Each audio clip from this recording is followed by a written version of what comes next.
Berchut Montréal en bataille. Donc, toujours dans les sites, on a coutume de faire à chaque frange 5 nœuds doubles, entre lesquels il y a 4 intervalles.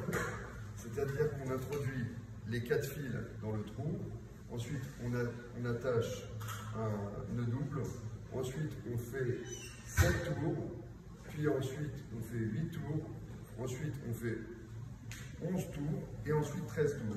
Alors il faut savoir en toute parenthèse que ça c'est la vie du Harizal dans lequel on suit. Pour Rabbi Yosef Karo, les nombres de tours sont différents et puis même le Rida énonce que certains décisionnaires font d'autres nombres de tours. Il y en a qui font 10, 5, 6 et 5 et pour le Rabbi Yosef Karo c'est 7, 9, 11 et 13. Bon, quoi qu'il en soit, aujourd'hui dans notre site, la majorité suivent l'avis du Harizal, donc il y a, comme je vous l'ai dit, 7, 8, 11 et 13. Voilà. Et étant donné, pour respecter la beauté du tzitzit, au début, comme il y en a 7, on écarte les brins. Ensuite, il y en a 8, un peu moins.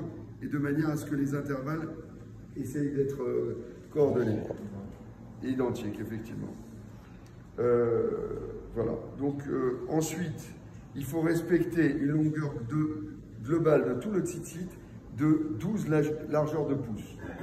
Et il faut absolument que les nœuds représentent un tiers de toute la longueur du tzitzit. Hein? Donc les nœuds, l'ensemble de la partie nœud, c'est un tiers, et les autres, les fils pendus, c'est 2 tiers. Oui, c'est ça.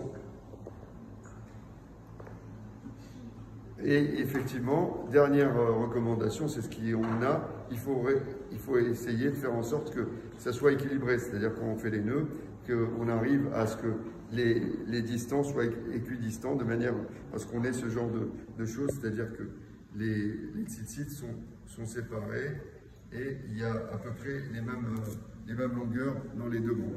Voilà, Belochim Tio.